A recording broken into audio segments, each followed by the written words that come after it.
Well, let's still stay in Parliament because some members of the Parliament of the NDC minority side are backing directive of the party that they should forget about traveling and stay in Parliament to defend the democracy of the country. Now, the NDC has directed a suspension of campaigning constituencies where they have certain MPs so that the MPs can concentrate on their work in Parliament. We're just about 3 weeks for Parliament to go on the Easter break. A number of crucial business, including the controversial ECCI and approval of ministerial nominees, are high on the agenda. The MP say they will stay back and fight for Ghana's democracy. When we are on break, we can work in our constituencies. Currently, we have serious businesses on the floor. As a whip, I'm struggling to whip my colleagues to be in the chamber and to prosecute government business. The way to do it is to make it easier for colleagues to stay in the chamber. The party feel the way to do it is to stop some of the disturbances in their backyard so that they can focus on the work here. And when we go on recess, then we can all go back and do whatever is required. Yeah, suspended campaigns. It appears there's something big that the party is expecting to happen on the floor. What big issues are coming up? Nothing big, just to make sure that members of parliament as elected remain on the floor and do what is required of members of parliament. We call it what? Operation Save Democracy. So our democracy is under threat with an electoral commission that is rogue, that has gone rogue, and an electoral commissioner who has become a teen god and thinks that she's the best thing to happen to Ghanaians since Ben's bread, and who thinks that she can run riots in this country and do whatever she wants because she has the blessings of a president who is ruling like a despot. But Parliament remains the last bastion of democracy, and the minority in Parliament remains the last hope in that bastion of democracy. And so we are going to sacrifice our campaigns as members of Parliament for our re-election in our party to ensure that there is actually a democracy come 2024. I was out of the country. I was summoned back. I am back. I cut short my trip. I am back.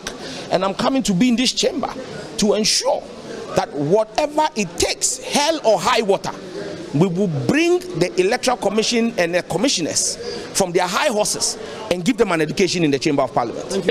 I believe strongly that it's because of the CI. Remember that we need the numbers. Remember also that the ministerial nominees, remember the Appointments Committee report is outstanding. We have to take a vote on them. We have taken a decision that the president must cut down, and that's one of the things that I'm disappointed I didn't hear him talk about, reducing the size of government. You had the German ambassador, and as ranking member of the Foreign Affairs Committee, let me say that I'm disappointed that the president took a swipe at the diplomatic community. People have a saying that if you see somebody pounding fufu and is armed with bow and arrows, it means he has ever pounded the fufu and somebody has taken it away.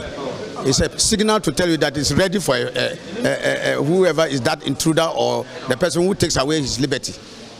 My brother, we are prepared to stay in this chamber, and like he said, rain or shine, and ensure that if they attempt to usurp the fundamental and inalienable rights of the people of Ghana, we will be there to fight all the way. Constitutional, legal, political, enemies. And mark my words, we are saying enemies in this chamber to make sure that nothing obnoxious will be allowed to pass through the house that will deprive the people and disenfranchise any Ghanaian, because we will not allow that to happen. Now, joining us on Zoom is Deputy General Secretary of the NDC, Mustafa Foyo Gbande, and also Political Science Lecturer, Dr. Kwame Asa Asante. Good morning to you, gentlemen. I'm grateful that you could join us. Now, let me start with you, Mr. Gbande. Why has it become necessary for the party to give such a directive at this time?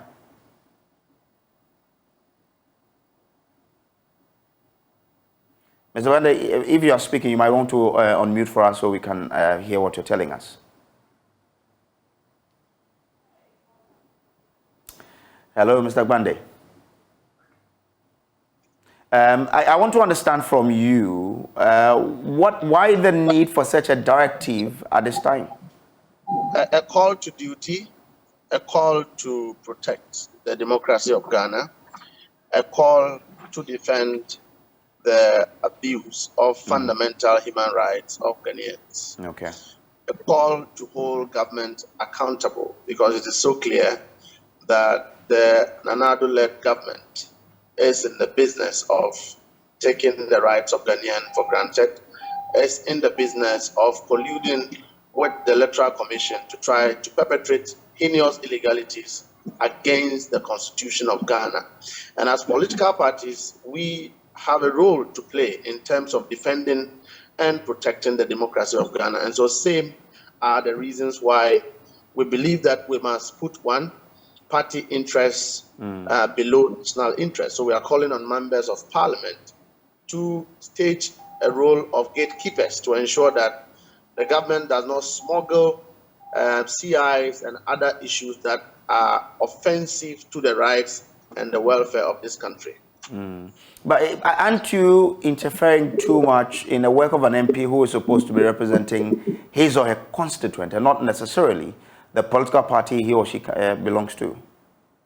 Well, I believe that one of the major pillars of our democracy has to do with the role of political parties.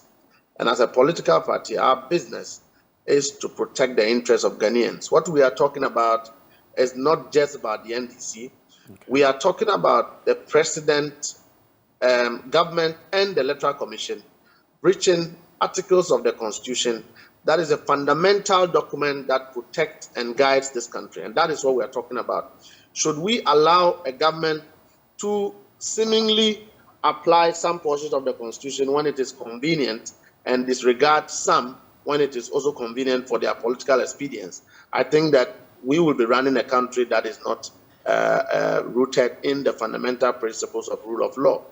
We are talking about an electoral commission that is seeking to alienate, or if you call it disenfranchised Ghanaians from participating in their fundamental of civic duties to this country. The Constitution states clearly in Article 42 that once you are 18 years, you ought and you are entitled to register as a voter and to participate in a voting process. The Constitution also states clearly in Article 45E that the Electoral Commissioner shall undertake programs to expand the voters' register and not to contrast. In other words, in accordance with the population growth of this country.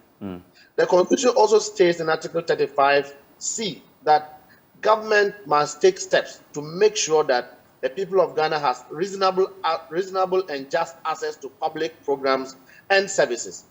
The issue of the national identification card is one that is a public service because it's a document that is not only used for voting, it is used for businesses in this country. You cannot register a business if you don't have a Ghana card. You cannot open an account if you don't have a Ghana card.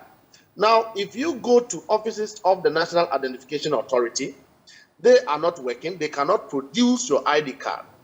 And so if you come up and say that we should hurriedly join the queue to ensure that once you do not have a Ghana card, both political parties should join and declare you a non-citizen. We think that is a fundamental breach of the Constitution of the Republic of Ghana. All right, grateful. Let me bring in Dr. Kwame Asah-Asante here. Doc, doesn't this amount to too much controlling of Parliament or specifically MPs by the party they belong to?